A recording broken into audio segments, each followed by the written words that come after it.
pointing to the part of the statute preceding the semicolon, the lawyer filed an injunction against the Fall River Hotel bar owner to prevent him from selling between 11 p.m. and 6 a.m.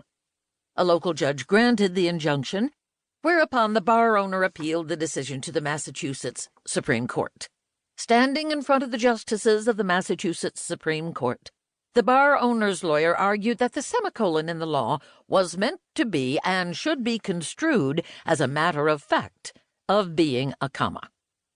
And because the bar was situated inside a hotel, the inholder exception should therefore apply, because if the semicolon were construed as a comma, then the clause excepting inholders would negate all the rules stated in the statute. In support of his argument, the lawyer pointed out that when the law was originally passed, in 1875, it had contained a comma, where the semicolon now intervened. Law as originally passed. That no sale of spirituous or intoxicating liquor shall be made between the hours of 11 at night and 6 in the morning, comma, nor during the Lord's Day, except that if the licensee is also licensed as an inholder, he may supply such liquor to guests who have resorted to his house for food and lodging. Semicolon, law. That no sale of spirituous or intoxicating liquor shall be made between the hours of 11 at night and 6 in the morning, semicolon, nor during the Lord's Day, except that if the licensee is also licensed as an inholder, he may supply such liquor to guests who have resorted to his house for food and lodging. The original comma had been swapped to a semicolon when several years' worth of Massachusetts statutes were consolidated into one volume in 1880.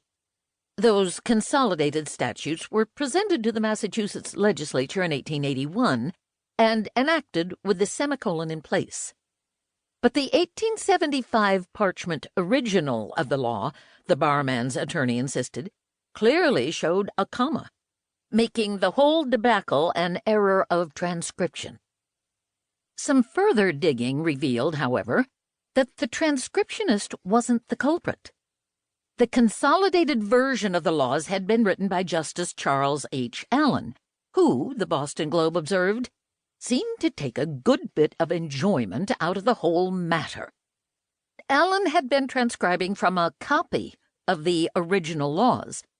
Allen's copy of the laws was therefore twice removed from the original, and it turned out the semicolon had slipped in when some unknown person had created the intermediate copy from which Allen worked.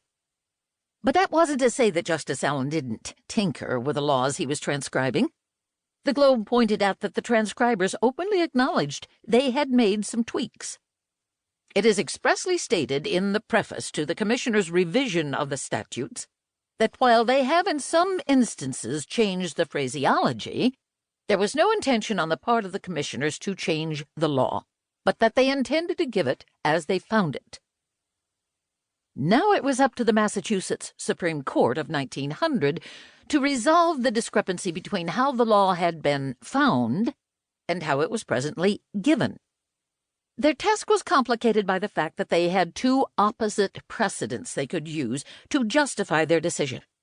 On the one hand, there was precedent for calling the punctuation in a law determinative if it could throw light on the meaning of the law. On the other hand, there was equal precedent for ignoring punctuation entirely. In an earlier ruling, the court had decreed that punctuation may be disregarded. Years before this semicolon reared its head in Massachusetts, the U.S. Supreme Court itself had weighed in on punctuation in a case that involved not going out for bourbon, but bringing home the bacon.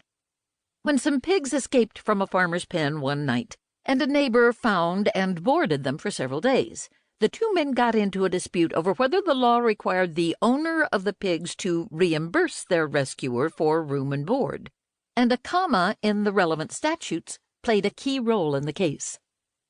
The cause of all the trouble, explained the Boston Daily Globe, was 10 hogs who strayed away from their comfortable, quiet sty one night, broke into the fields of literature, and became hopelessly entangled up with adverbs and commas. That court reached a conclusion that was moderate in theory,